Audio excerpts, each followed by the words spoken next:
Well, I think as many of us have learned, the system of legalized bribery we have in the United States does not bode well, especially during times of a crisis like a pandemic. And nothing made that clearer than a recent story reported by the Wall Street Journal regarding the fossil fuel industry and how it essentially legally bribed politicians like Senator Ted Cruz to make it so the coronavirus relief bill that passed in April would apply to them.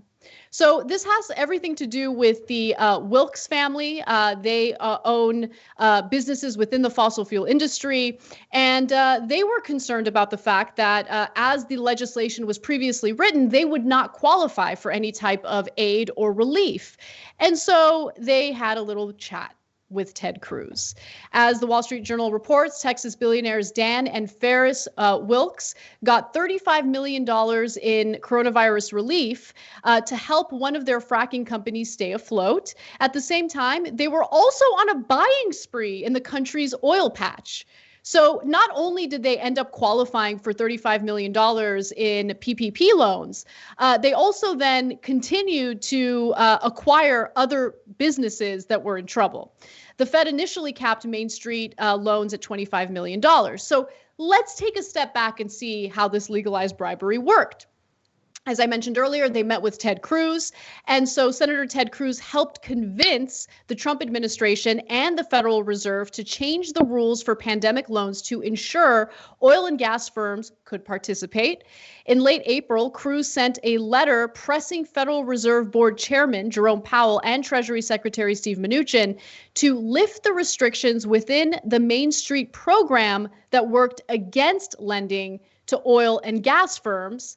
Then the Wilk brothers, keep in mind, are longtime financial backers of Ted Cruz. The brothers donated $15 million to a super PAC called Keeping the Promise that championed Cruz's 2016 presidential campaign, making them the largest financial backers of his political career.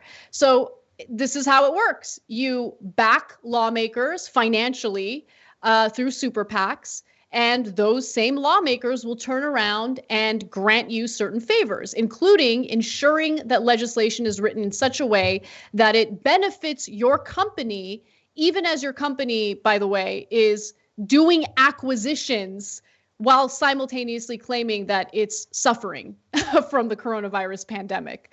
I have more details on that, but Cenk, jump in. Yeah, this is near perfect story of the swamp and corruption in Washington. So part one is, look at the bribery. Isn't it amazing? They gave Ted Cruz, in essence, in 2016, $15 million. Now, do you think a politician who gets $15 million in campaign contributions might listen to what those people are saying? Oh, you'd have to be a mainstream media reporter to not think that that's anything but legalized bribery. Yeah, when somebody gives you a $15 million check, you do as you are told, okay? And that is not, and that Ted Cruz isn't running a business. It's not an investment. It's not anything that's legitimate or overboard, above board. It's just, here, politician, take $15 million for your own power. Now, now I want favors in return. Now that brings us to the second half of the story. So what do the Wilks brothers get? Well, they got 1,000 things, including Cruz championing tax cuts that probably saved them hundreds of millions of dollars. But on this one small bill alone, they got $35 million. More than doubles their investment in Ted Cruz. It's a great return on investment. In fact, you'd almost have to be stupid not to bribe American politicians. It's so easy and it's so lucrative. The problem is the system. We cannot allow our elections to be privately financed. Otherwise, our politicians will forever work for private interest and not in our interest, the public interest. This is so obvious. You'd have to be so blind to not see this. And of course, no mainstream media reporter ever talks about this brazen bribery of our politicians. So as Anna pointed out, not only do they get the $35 million in so-called loans, I don't know if they have to pay them back or not, because there's some form of these loans you don't even have to pay them back. They then turn around days later, and the Wall Street Journal reports, days later, Wilks Brothers offered a $15 million bankruptcy loan to take over Carbo Ceramics Incorporated, a struggling fracking industry supplier. So, wait, I thought you said you didn't have any money and that's why you needed the $35 million. Oh, it turns out you have plenty of money. You wanted to use it to pay off other people's loans so you could acquire them. Oh, look, guys, if you're a right winger, this is the definition of crony capitalism. You should be livid over this. Everybody should be livid over it. But we haven't. 100%. Honestly, I'm not sure we've even gotten to the best part, which is how the Wilks brothers bought right-wing media. But if you want to get the money out of politics, it doesn't matter if you're right-wing or left-wing.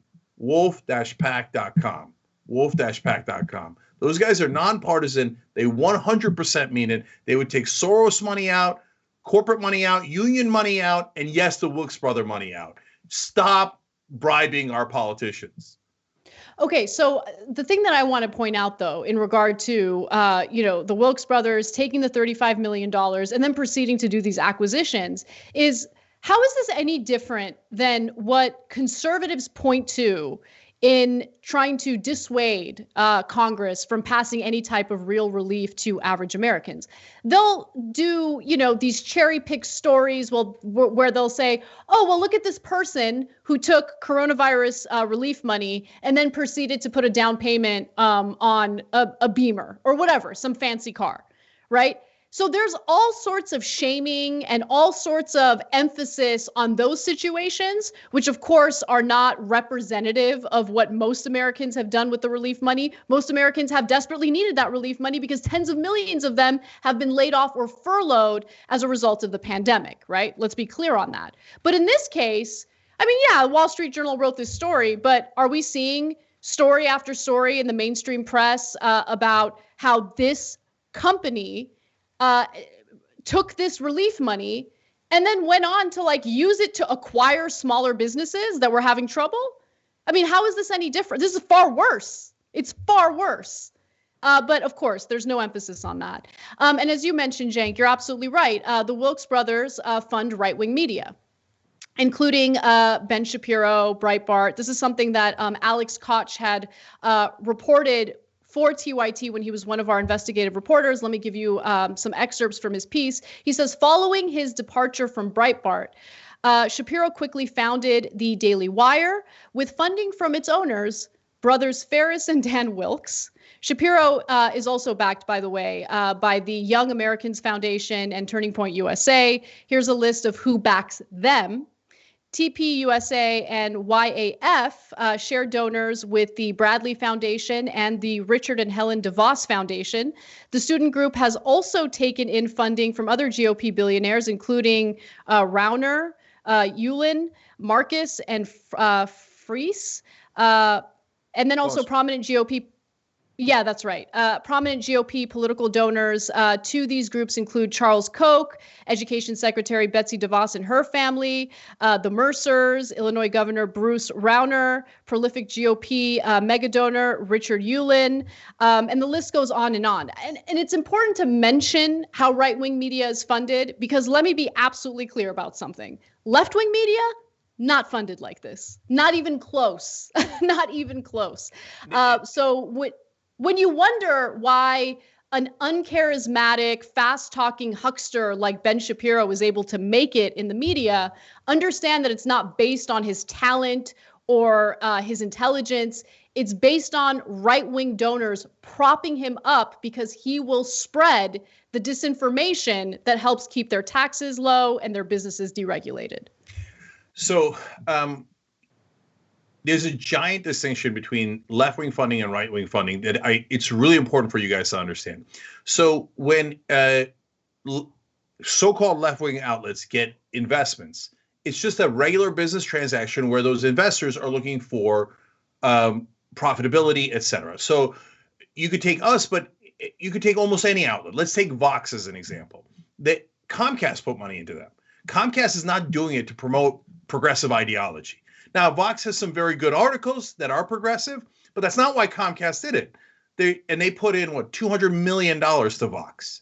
They did it because they expect to return money to them, profitability, normal business, capitalism, right? On the right wing, it's nothing but socialism by the rich. It's not an investment. They just give them the money. They go, here, I give you millions of dollars. In return, you do propaganda for me. You don't have to give me the money back. You don't have to make a profit. I'm just looking for you to be my mouthpiece and do as you're told. So almost everyone in right-wing media is bought by right-wing billionaires. I'm not kidding, and I'm not exaggerating. Alex Koch had that great story for us, but you can see it everywhere. The New York Times had a story about PragerU. And let me read you who's funding them. Dan and Farris Wilks, hydraulic fracturing billionaires from Texas, came in with donations. Boom. Again, it's the Wilks over and over again. Ted Cruz, Ben Shapiro, PragerU, and it's not just them. It's the same group of the DeVosses, the Koch brothers, the Mercers. In this case, with PragerU, it's the Lynn and Harry Bradley Foundation. That's another right-wing I don't know if they're hundreds of millionaires or billionaires, but very wealthy right-wingers. And New York Times explains in 2019, PragerU raised $22 million. Next year, meaning 2020, it estimates it raises $25 million. Its budget comes almost entirely from donor contributions. And they don't mean like grassroots, $3 at a time. No, they mean $22 million at a time every single year. And they don't have to return the money. They just buy views with it, they pocket it, and in return, they do right-wing propaganda for lower tax cuts, deregulation, and more fracking, more oil. Why do you think all those right-wing guys are all pretending that climate change doesn't exist or that it wasn't man-made? Because they're paid to have that opinion, literally.